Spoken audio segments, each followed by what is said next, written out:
heard the phrase money vibrates at the same frequency as self-love. Cute, but what does that actually mean? So let's break it down without the fluffy Instagram quotes. So your net worth doesn't define your self-worth, but your self-worth, that can absolutely shape your net worth. And I'm not talking about confidence in a surface level, look at me kind of way. I'm talking about the deep internal knowing that you are worthy of opportunities, worthy of abundance, worthy of keeping what you receive. But here's the thing, in the energetic world, everything vibrates. Love has a frequency, shame has a frequency, abundance has a frequency, fear has a frequency. And the frequency of abundance, of money, is high. It's expansive, receptive, trusting. It says, I am safe to receive. I am worthy of overflow. There's more where that came from. And that's the exact same frequency as self-love. But let's be real, self-love is not just bubble baths, crystals, and motivational quotes. It's, I don't settle. I don't beg. I trust myself. I treat myself like I matter. When you truly believe those things, you're in alignment with abundance. But when you don't, when you're stuck in self-rejection, shame, over-giving, lack, you're out of sync with the energy that money lives on. You might work hard, you might hustle, you might want it so badly it hurts. But if deep down you don't believe you deserve it, it's like trying to tune into a radio station while your dial is stuck on static. And here's where it gets even deeper, because financial wounds aren't just about numbers. At the root of so many money struggles are self-worth wounds, shame and blame, the deep, pervasive shame about who you are, that quiet, constant hum of I'm not good enough. Money wounds touch everything, your sense of worth, your relationships, your career, your mental and physical health. Nothing is untouched if these wounds are left unhealed. This is why finance is the number one cause of divorce, not because of the money itself, but because of unhealed money wounds. Two people can look at the exact same bill and have two completely different emotional reactions depending on their financial trauma. If you don't believe you're worthy of wealth, you won't go after the things that would get you there. You won't ask for the raise. You won't invest in the training you need to get to the next level in your career. You'll tolerate a partner who also has money wounds because deep down you think that's just normal.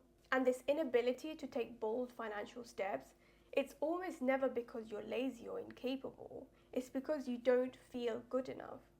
And I want to show you something that really brings this home. It's a quick self-esteem inventory. I'm going to read out a few statements. See how many of these feel like you, okay? So, I blame someone else for my situation. I constantly blame myself even when it's not my fault. I do what others want even if I don't want to. I hold myself back to avoid upsetting or offending someone. I let others demean or put me down. I'm reluctant to set lofty goals for fear I won't reach them. I give up at the first sign of failure or rejection. I'm embarrassed or scared to make mistakes. I'm unwilling to ask for what I want.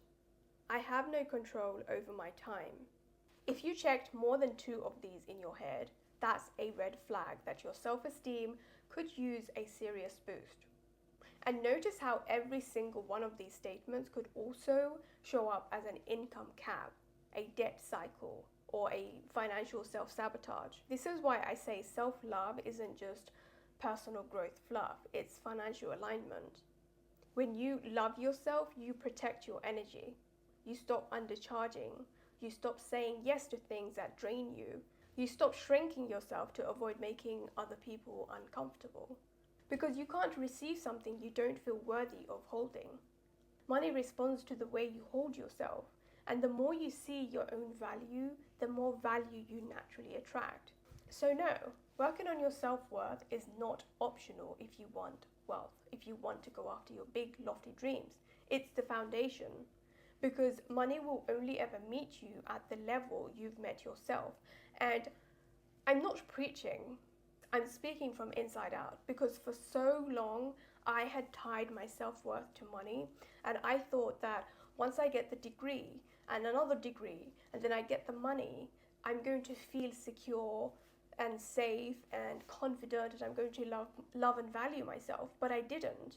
Even after I did all those things and I saved money and I invested, I still felt so broken. I still felt like I wasn't enough, until I really started to look at my relationship with myself.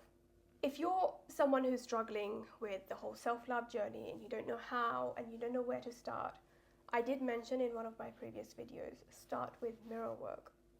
You might feel a little bit cringy at first when you do mirror work. Like, just sit in front of the mirror for at least 5 minutes every day and repeat, I love myself, I love myself, I love myself, okay? You can't undermine the power of mirror work. It's so intimate, it's so powerful. Please try it. Try it before you decide it's not for you, okay? When I first started, I found it very cringy. I found it very challenging. If you feel like, no, I can't do this, this is too cringy, ask yourself, is it cringy to show your inner child love? Is it cringy to look at your inner child, to hold them, embrace them, and let them know that they are loved and special and safe and secure? That's what shifted it for me. So try that. And that's all for this video. Thank you for watching. Sending you love, and I will see you in a jiffy.